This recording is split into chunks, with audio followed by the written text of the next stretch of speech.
Hello बच्चों, आप सभी का रूट ऑफ लर्निंग चैनल पर स्वागत है। तो बच्चों, आज हम आपके क्लास 8th का मॉडल प्रश्न पत्र जो कि 7वां, जिसका बेटा पार्ट नंबर 2 लघुतरात्मक प्रश्न आज हम करने वाले हैं। और यहाँ पर देखिए, जो हमें पहला प्रश्न आपसे बोला गया है बेटा आज का, वो है कि 6.25 का वर्गमूल ज्ञात कीजिए। तो देखो, यहाँ पर हमें 6.25 का ज्ञात करना है। इसको हम दो तरीके से कर सकते हैं। एक तो पॉइंट हटा के जीरो लगा लो बटे में, या फिर आप डायरेक्ट भी कर सकते हैं। पॉइंट को भूल जाइए और डायरेक्ट निकालिए 625 का। तो 625 का आप जब निकालोगे, दो दो के बनाओगे जोड़े। जो पहला जोड़ा है 6, इसमें स्क्वायर मैच करना होता है। यानी एक का स्क्वायर एक होता है, दो का दो दूनी चार होता है, तीन का तीन तिया 9 होता है। तो देखो, ये छोटी है, ये भी छोटा है, ये ज्यादा यहाँ पर बड़ी डिजिट आ चुकी है। हमें इससे छोटी डिजिट लेनी है, जो कि कितनी है बेटा, 4 है। तो यहाँ पर लिख देंगे 4, और ये गया आपका 2 बार। तो यहाँ पर लिखोगे 2, यहाँ पर 2 और प्लस का 2। यहाँ पर 4 आ गया, यहाँ पर 2 बच गया। अब यहाँ क्या कर देंगे, 25 उतार देंगे, ठीक है ना। यदि आप यहाँ पर 4 से कर रहे हैं तो बेटा आप 4 लगा के 4 से गुणा कर दो, तो एक तो 76 आएगा, डिजिट छोटी पड़ रही है। 5 से करते हैं तो 5 लगा के 5 से गुणा कर दो, 225 यहाँ पर पूरा पूरा हो गया। तो बेटा यहाँ पर जो गया ये कितनी बार गया, 5 बार गया। तो यहाँ पर 5 लिख देंगे और यहाँ पर 5 लिख देंगे, और प्लस का 5 लगा देंगे। इस प्रकार जो हमारा आंसर आया वो 25 आया। अब यहाँ पर ध्यान दीजिए, एक पेयर यानी एक पेयर बाद जब पॉइंट है, इसका मतलब एक संख्या बाद हम पॉइंट लगा देंगे, तो हमारा आंसर जो होगा वो 2.5 इसका परफेक्ट आंसर हो जाएगा। ठीक है ना। अगला क्वेश्चन देखते हैं। अगला क्या है बेटा, अगला है अरुण एक जोड़ी स्केट्स यानी पहरेदार जूते हैं बेटा, पहिएदार, ठीक है ना, किसी सेल से खरीद कर लाया, जिस पर दिए गए भट्टा, भट्टा मतलब होता है डिस्काउंट, ठीक है ना, ये डिस्काउंट है, जिसकी दर 20% है। यानी भट्टा मतलब क्या होता है, डिस्काउंट होता है बेटा, जिसकी दर 20% है। और भुगतान की गई जो राशि है ना, भुगतान जो की गई राशि है वो हमारे 1600 रुपए है, ठीक है ना, 1600 रुपए है। ठीक है। तो 1600 है, तो हम क्या करेंगे यहाँ पर, अब यहाँ पे ध्यान दीजिए, हमें क्या करना है, तो इसका अंकित मूल्य ज्ञात करना है। अंकित का मतलब होता है, अंकित मूल्य मतलब मार्केट प्राइस। और जब भी आपसे मार्केट प्राइस पूछी जाए तो आपको एक्स मानना है। तो आप लिखोगे माना कि अंकित मूल्य, माना कि अंकित मूल्य उस वस्तु का क्या हो जाएगा बेटा, वो आपका हो जाएगा बेटा x रुपए हो जाएगा। अच्छा, इस पे भट्टा कितना दिया जाता है, इस पे जो भट्टा दिया जाता है वो दिया जाता है बेटा 20%। प्रतिशत हटा के नीचे 16 का दो गुणा x कर दो, अंकित मूल्य से जीरो कट गया, तो 2/10 x आ गया। अब कॉमन सी बात है, जब भी भट्टा दिया जाएगा, डिस्काउंट दिया जाएगा, मूल्य गिरता है, ठीक है ना, कम होता है। तो पहले था x, इसमें से भट्टा कितना दिया गया, 2/10 x। तो यहाँ पर अब मूल्य कितना दिया बेटा आपने, आपने दिया 1600 रुपए, तो बराबर में 1600, नीचे एक मान लेंगे, दोनों का एलसीएम 10 आएगा, एक का भाग 10 में तो 10 आएगा, और 10 को ऊपर वाले नंबर x से गुणा कर दो, 10x हो गया। इसी प्रकार यहाँ पर 2x हो गया बराबर का 1600। अब ये माइनस कर दो, कितना आ गया, 8x/10 बराबर 1600। क्रॉस गुणा कर दो, तो 8x बराबर हो गया 16,000।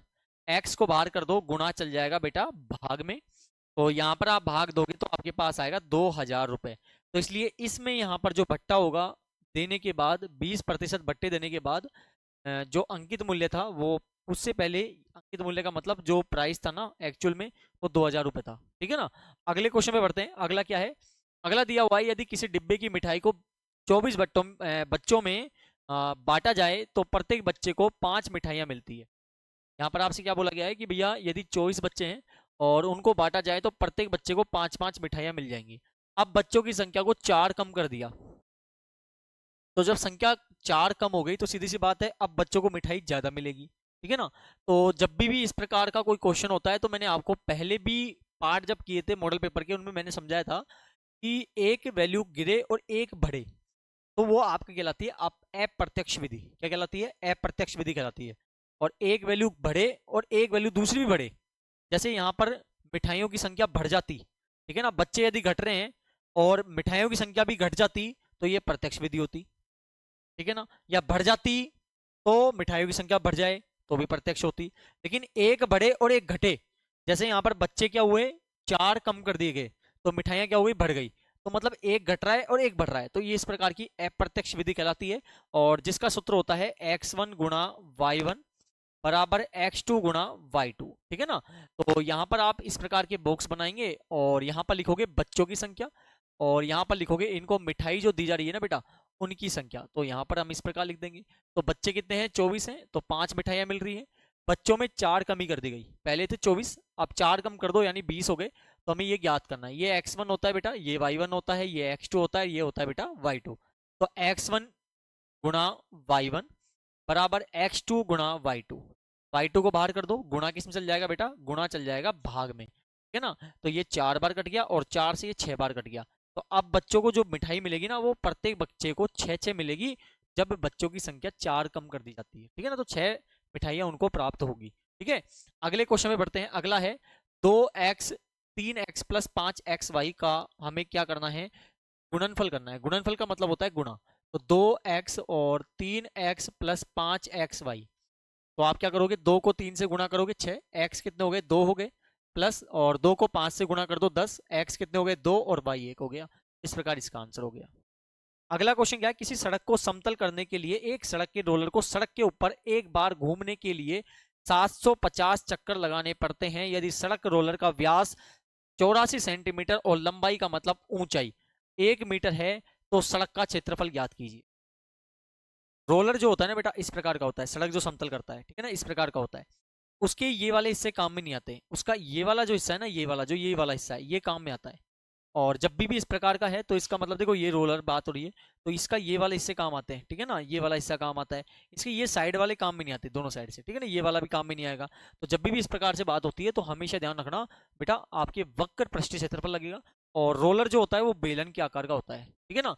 तो हम यहाँ पे लगाएंगे बेलन का वक्र पृष्ठीय क्षेत्रफल, वक्र पृष्ठीय क्षेत्रफल।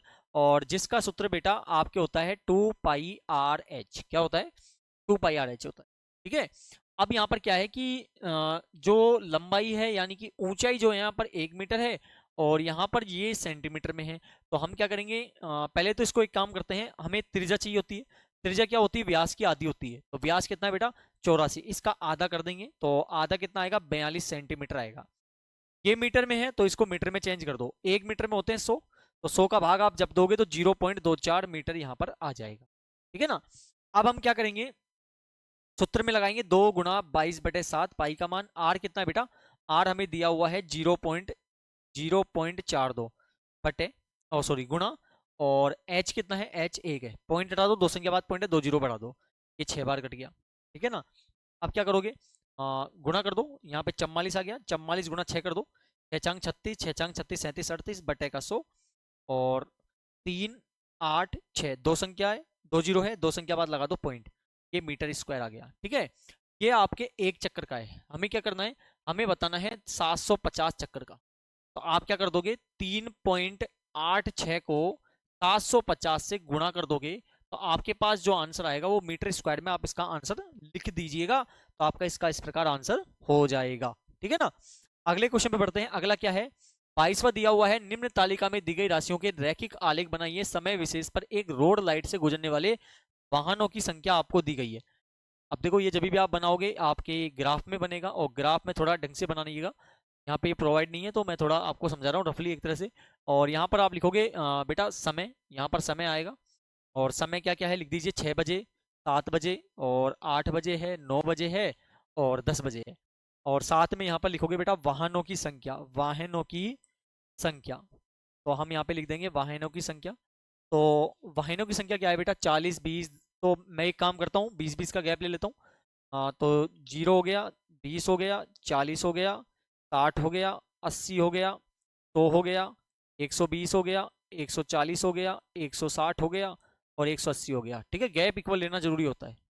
अब यहाँ पे क्या है, 6 बजे 40 है, 6 बजे अपन कर देंगे 40 पर, 7 बजे 20 है, 7 बजे 20 पर कर देंगे, 8 बजे कितना है 80 है, तो 80 पर कर देंगे, 9 बजे 120 है, तो 9 बजे 120 हो जाएगा, और 10 पे कितना है 160, तो 160 पे कर देंगे। तो और इसको इस प्रकार से आप मिला दोगे, तो बेटा ये आपका ग्राफ इस प्रकार से बन जाएगा, ठीक है ना।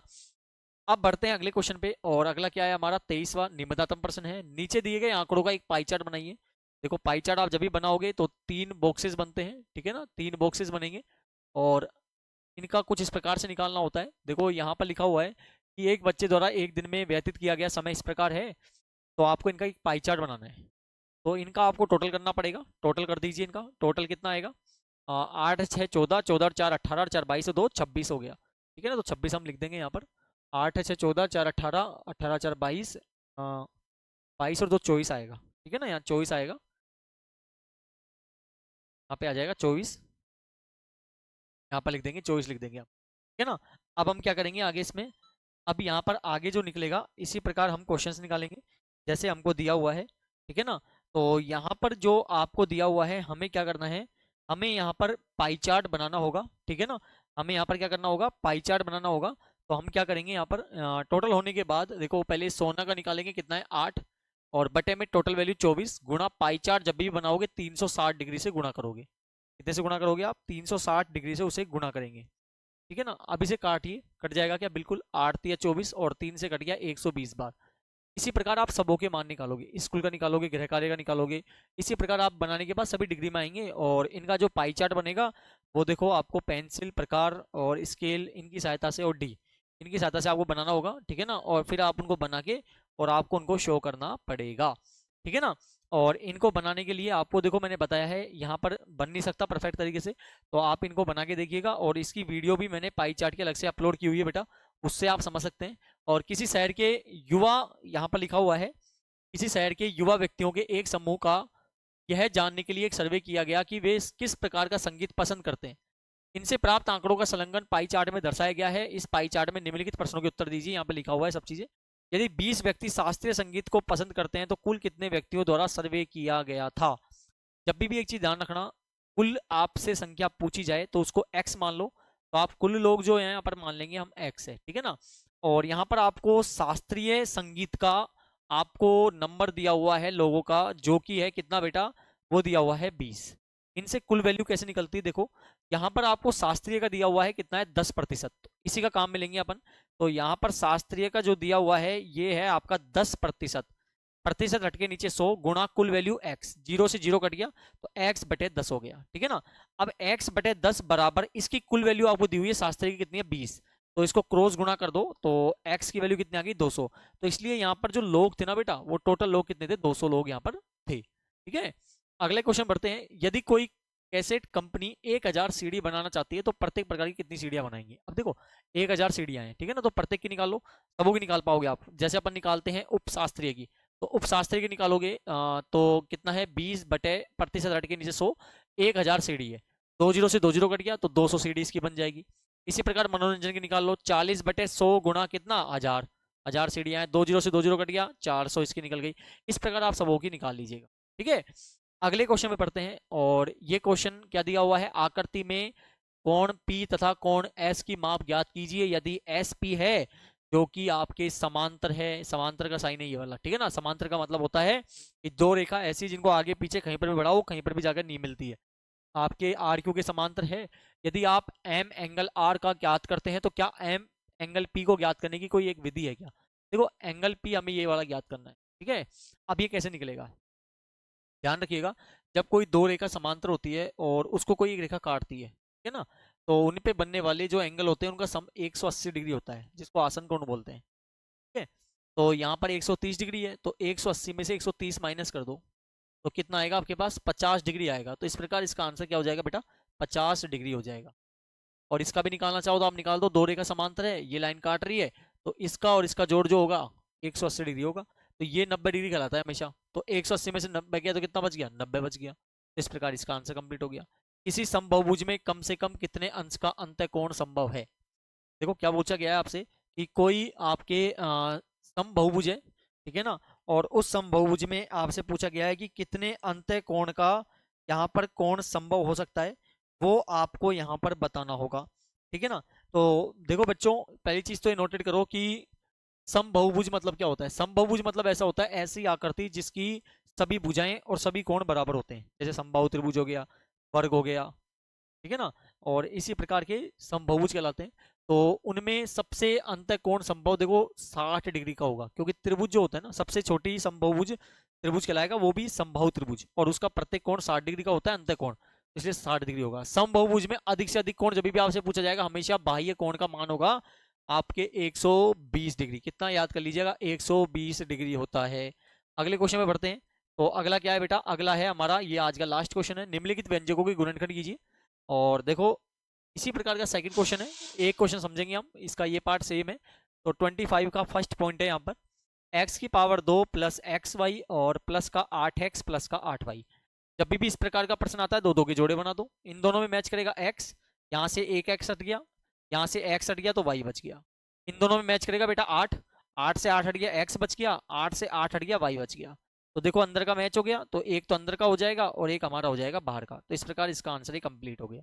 ठीक है, अगले पॉइंट पर बढ़ते हैं, ये भी इसी प्रकार है। तो 15xy माइनस का 6x प्लस का 5y और माइनस का 2, दो दो के जोड़े बना दो।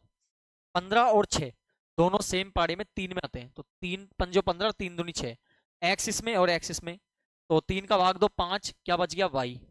3 का इसमें भाग दो 2, एक्स हट गया, प्लस दोनों में कुछ मैच नहीं होगा 1, 1 का भाग दोनों में दो 5y माइनस का 2, एक तो हमारा अंदर का हो गया और एक हमारा बेटा किसका हो गया, बाहर का यहाँ पर हो गया। तो इस प्रकार ये कंप्लीट हमारा हो गया। ठीक है ना, अगले क्वेश्चन में बढ़ते हैं। तो अगला पॉइंट जो है वो हमें दिया हुआ है, थर्ड पॉइंट है कि ए एक्स प्लस बी एक्स, ए एक्स प्लस क्या है बी एक्स है। तो यहाँ पर थर्ड पॉइंट है जो कि है a x plus b x minus a y minus b Y.